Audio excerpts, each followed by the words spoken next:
प्यारे विद्यार्थियों, मैं डॉक्टर राजकुमार गोयल, सेठ बिहारीलाल छावड़ा राजकीय महाविद्यालय अनूपगढ़। मैं आज आप लोगों को बीए पार्ट सेकंड का जो चैप्टर है भारत का प्रधानमंत्री, भारतीय राज्य व्यवस्था के अंतर्गत है इंडियन कॉन्स्टिट्यूशन में, और अपन आज इसके बारे में विस्तृत रूप से पढ़ेंगे। प्राइम मिनिस्टर ऑफ इंडिया क्या है? प्राइम मिनिस्टर ऑफ इंडिया, इसके बारे में जानने की कोशिश करेंगे। संसदीय शासन व्यवस्था में राष्ट्रपति शासन का संवैधानिक प्रधान होता है, जिसके नाम से संघ का शासन चलता है। ये अपन जान लें, जो संसदीय शासन व्यवस्था है इसमें राष्ट्रपति को संवैधानिक प्रधान माना गया है और जिसके नाम से ही सारी शासन व्यवस्था संचालित की जाती है।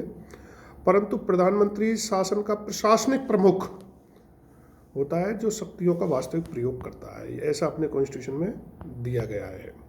अनुच्छेद 75(1) में राष्ट्रपति द्वारा प्रधानमंत्री की नियुक्ति का प्रावधान है और राष्ट्रपति संसदीय शासन व्यवस्था के अनुसार लोकसभा में बहुमत दल के नेता को प्रधानमंत्री नियुक्त करता है।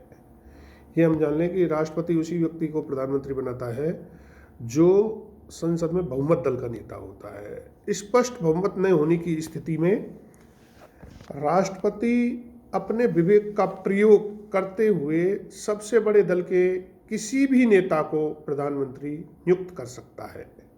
अगर कोई स्पष्ट बहुमत नहीं है या जितने भी मेंबर्स चुनकर आए उन्होंने किसी को एक को समर्थन नहीं दिया है, तो जो सबसे बड़ा दल होता है उसको आमंत्रित कर लेता है प्रधानमंत्री पद के लिए, और वो अपना जब बहुमत लोकसभा में पारित करवा देता है तो उसको प्रधानमंत्री पद की शपथ दिलाई जाती है।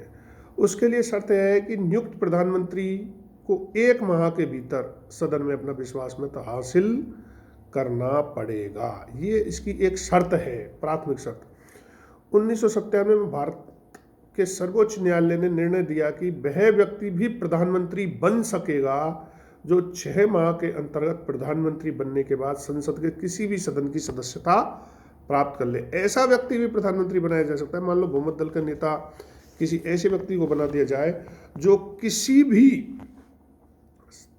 या राज्यसभा का सदस्य हो या लोकसभा का सदस्य हो, लेकिन बहुमत दल उसमें अपनी आस्था व्यक्त करता हो, तो उसको भी प्रधानमंत्री पद की शपथ दिलाई जा सकती है। संविधान के अनुसार प्रधानमंत्री संसद के दोनों सदनों में से किसी भी सदन का सदस्य हो सकता है, और परंतु संसदीय शासन व्यवस्था के अंतर्गत अगर परंपराओं की बात करें तो उसे लोकसभा का सदस्य होना चाहिए। जैसा कि इंग्लैंड में होता है, इंग्लैंड में हाउस ऑफ कॉमन्स का ही व्यक्ति प्रधानमंत्री बन सकता है, हाउस ऑफ लॉर्ड्स का व्यक्ति वहां पर प्रधानमंत्री नहीं बन सकता।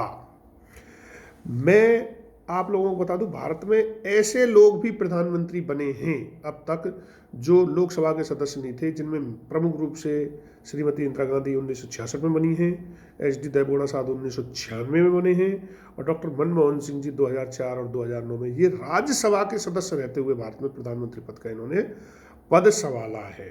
ये हमको विशेष रूप से ध्यान रखने की बात है कि भारत में प्रधानमंत्री का पद अपने आप में बहुत महत्वपूर्ण पद माना गया है और प्रधानमंत्री के बहुत सारे कार्य हैं।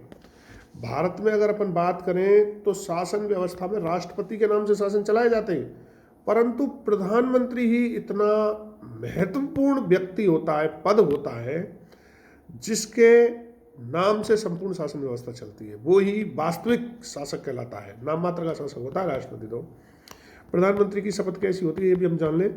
प्रधानमंत्री को पद एवं गोपनीयता की शपथ राष्ट्रपति दिलवाता है। प्रधानमंत्री जहां एक तरफ भारत के संविधान के प्रति सच्ची श्रद्धा निष्ठा की प्रतिज्ञा लेता है, तो वही दूसरी तरफ वह भारत की संप्रभुता एवं अखंडता को अक्षुण्ण बनाए रखने की प्रतिबद्धता व्यक्त करता है। साथ ही साथ पक्षपात या द्वेष आदि के बिना सभी प्रकार के लोगों के प्रति संविधान और विधि के अनुसार न्याय करने का वचन भी देता है भारत का प्रधानमंत्री। प्रधानमंत्री की पदावधि क्या क्या है इसकी? प्रधानमंत्री राष्ट्रपति के प्रसाद पर्यंत कार्य करता है। ये एक जैसे राष्ट्रपति के प्रसाद पर्यंत राज्यपाल कार्य करता है, लेकिन इसमें और उसमें बड़ा अंतर है, मैं आपको बता दूंगा। परंतु इसका अर्थ यह नहीं है कतई कि प्रधानमंत्री को जब चाहा तभी बर्खास्त कर दिया जाए। राष्ट्रपति ऐसा तभी कर सकता है जब प्रधानमंत्री लोकसभा में अपना बहुमत खो दे। प्रधानमंत्री नियुक्त किया जाता है राष्ट्रपति द्वारा, परंतु ऐसा नहीं है कि राष्ट्रपति चाहे जब उसको हटा दे। जब तक वो लोकसभा में उसका बहुमत है, राष्ट्रपति उसका कुछ नहीं बिगाड़ सकता, बाल बाका भी नहीं कर सकता। राष्ट्रपति कुछ भी कर ले, प्रधानमंत्री अपने पद पर बना रहता है। इसके अलावा प्रधानमंत्री का कार्यकाल सामान्यतः 5 वर्ष का होता है। उसके पहले यदि प्रधानमंत्री चाहे तो अपना त्याग पत्र देकर अपना पद छोड़ सकता है। ऐसी स्थिति में पूरे मंत्रिपरिषद को बर्खास्त होना पड़ता है। अगर प्रधानमंत्री हटेगा तो पूरी मंत्रिपरिषद हटेगी, क्योंकि मंत्रिपरिषद तो है ही प्रधानमंत्री पर आश्रित पूरी। यदि प्रधानमंत्री का निधन हो जाए तो भी पूरी मंत्रिपरिषद बर्खास्त हो जाती है। मंत्री की मृत्यु होने पर केवल मंत्री ही हटता है या पूरी मंत्रिपरिषद को त्यागपत्र नहीं देना पड़ता। सामान्यतः प्रधानमंत्री को वही वेतन में भत्ते मिलते हैं जो एक संसद के सदस्य को प्राप्त होते हैं। इसके अलावा व्यय विषयक भत्ता, स्वास्थ्य सुविधाएं आदि भी प्रधानमंत्री को प्राप्त होती है। प्रधानमंत्री अपने आप में बहुत महत्वपूर्ण पद है, ये हम जान लें। और प्रधानमंत्री की शक्तियों एवं कार्यों के बारे में अगर हम बात करें तो भारतीय संविधान में प्रधानमंत्री की शक्तियों का उल्लेख नहीं है, परंतु बहुत ही शक्तिशाली है प्रधानमंत्री, परंतु राष्ट्रपति की शक्तियों का उल्लेख है। इसलिए वास्तविक रूप से प्रधानमंत्री के द्वारा राष्ट्रपति की शक्तियों का ही प्रयोग किया जाता है। प्रधानमंत्री की कुछ शक्तियां एवं कार्य निम्न, जैसे मंत्रिपरिषद के संबंध में क्या क्या है नीति निर्माता के रूप में उसकी अगर हम बात करें तो प्रधानमंत्री भी एक मंत्री होता है। मैं आप लोगों को बता दूं, प्रधानमंत्री भी एक मंत्री की तरह ही होता है।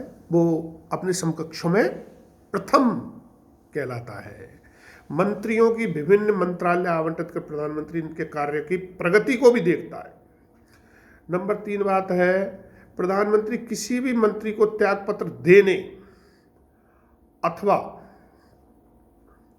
राष्ट्रपति से उसकी बर्खास्त करने की भी सलाह दे सकता है। त्यागपत्र भी देने कह सकता है या उसको बर्खास्त करने की भी सलाह राष्ट्रपति को दे सकता है। प्रधानमंत्री स्वयं त्यागपत्र देकर पूरी मंत्रिपरिषद को बर्खास्त कर सकता है। ये प्रधानमंत्री की एक पावर होती है, बहुत जबरदस्त पावर होती है ये। प्रधानमंत्री की और उसकी मंत्रिपरिषद मिलकर नीति निर्धारक की अहम भूमिका का भी निर्वहन करते हैं। राष्ट्रपति के संबंध में प्रधानमंत्री की पावर्स क्या क्या है? संघ के प्रशासन और विधान से संबंधित ऐसी सूचनाओं को प्रदान कर जिनकी राष्ट्रपति मांग करे। ऐसी कोई विषय जिस पर किसी मंत्री ने विनिश्चय कर दिया है परंतु मंत्रिपरिषद ने विचार नहीं किया है, ऐसी स्थिति में राष्ट्रपति की अपेक्षा अनुसार उस विषय को प्रधानमंत्री मंत्रिपरिषद के सामने रख सकता है। प्रधानमंत्री राष्ट्रपति को सलाह एवं परामर्श देकर विभिन्न अधिकारियों की नियुक्ति करवाता है। बहुत बड़ी पावर होती है मनोनीत करने की, नियुक्त करने की। जैसे महान्यायवादी की, सीएजी की नियंत्रक एवं मालिका परीक्षक, यूपीएससी के चेयरमैन की, अन्य मेंबर्स की, फाइनेंशियल कमीशन है उसके प्रेसिडेंट चेयरमैन की, उसके सदस्यों की, आदि आदि बहुत सारी नियुक्तियां प्रधानमंत्री के हाथ में होती है जो प्रधानमंत्री करता है। इससे प्रधानमंत्री काफ़ी पावरफुल होता है। जो प्रधानमंत्री नाम सजेस्ट करता है उसी की ही नियुक्ति होती है, इसलिए प्रधानमंत्री बहुत पावरफुल होता है। संसद के संबंध में अगर हम बात करें तो प्रधानमंत्री लोकसभा का नेता होता है। दूसरा, राष्ट्रपति को सत्र आहूत करने एवं सत्रावसान करने संबंधी परामर्श भी प्रधानमंत्री ही देता है। ये भी हम बहुत अच्छी तरह से ध्यान कर लें। नंबर 3 बात है, लोकसभा के विघटन की सिफारिश प्रधानमंत्री द्वारा किसी भी समय राष्ट्रपति से की जा सकती है। कभी भी जब भी राष्ट्रपति को ऐसा प्रधानमंत्री को ऐसा लगे कि इसका लोकसभा को खंडित कर दिया जाए, विखंडित कर दिया जाए या इसका विघटन कर दिया जाए, तभी वो सिफारिश कर सकता है। प्रधानमंत्री सभा पटल पर सरकार की नीतियों की घोषणा करता है। ये भी एक बहुत महत्वपूर्ण बिंदु है।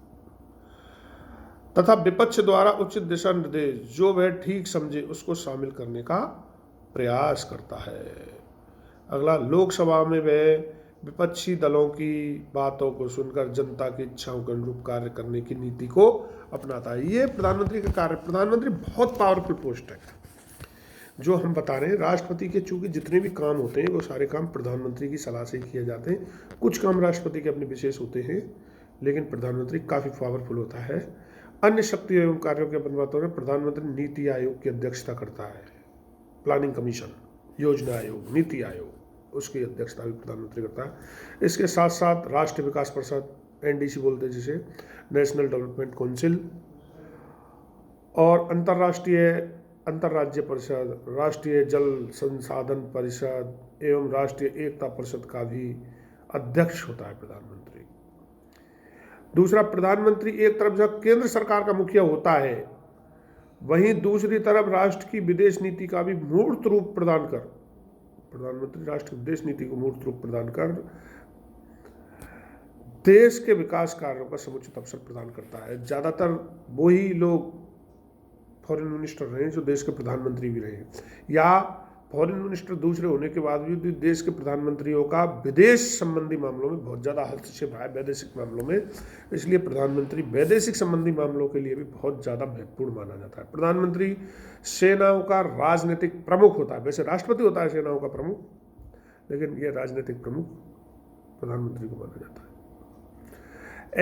आपातकाल के दौरान राजनीतिक स्तर पर आपदा प्रबंधन का सर्वे सर्वा प्रधानमंत्री होता है। ये देखो आप, जो इमरजेंसी लागू होती है उस समय सभी चीज़ों में प्रधानमंत्री के पास इनडायरेक्टली पावर्स आ जाती है। वैसे राष्ट्रपति बात है, पर अब भारत में ऐसे भी कई बार ऐसे सवाल आ जाते हैं कि अब तक 6 लोग ऐसे हैं जो भारत में मुख्यमंत्री रहते हुए प्रधानमंत्री बने, जिनमें मोरारजी देसाई साहब हैं, चौधरी चरण सिंह जी हैं, VP सिंह हैं, PV नरसिम्हा राव जी हैं, और आपके HD देवेगौड़ा साहब हैं, नरेंद्र मोदी जी हैं। ये लोग ऐसे हैं जो, नरेंद्र मोदी ये भी देश के मुख्यमंत्री रह चुके हैं किसी राज्य के, और ये देश में प्रधानमंत्री बने हैं। और अब तक 18वें प्रधानमंत्री के रूप में 2014 से निरंतर नरेंद्र मोदी जी इंडिया के प्रधानमंत्री के रूप में कार्यरत हैं। और प्यारे विद्यार्थियों, मैंने आपको एक प्रधानमंत्री की बहुत ही छोटी व्याख्या आपके सामने की है। भारत का प्रधानमंत्री बहुत पावरफुल है। अगर अपन इसके बारे में बात करें तो रिसर्च हो सकती है, लेकिन जवाहरलाल नेहरू से लेकर राजीव गांधी तक, इंदिरा गांधी, राजीव गांधी, PV नरसिम्हा राव या मनमोहन सिंह, वाजपेयी जी या मोदी जी, ये देश के ऐसे ऐसे प्रधानमंत्री हुए हैं जिन्होंने देश में बहुत बड़ी प्रोग्रेस देश के लिए की है। और प्रधानमंत्री ही एक ऐसा मुखौटा होता है जिसके माध्यम से देश की आइडेंटिटी पूरी दुनिया में चलती है। इसलिए भारत का प्रधानमंत्री बहुत ही पावरफुल पोस्ट है। और अपन इसके बारे में और विस्तृत चर्चा जब करेंगे, जब कोरोना काल के बाद आप नियमित रूप से महाविद्यालय आने लगोगे। अगर किसी भी विद्यार्थी को कोई भी प्रधानमंत्री के बारे में और कोई क्वेरीज हो, पूछने की इच्छा हो, तो मेरे से वो डायरेक्ट मेरे फ़ोन पर बात कर सकता है। धन्यवाद। जय हिंद, जय भारत।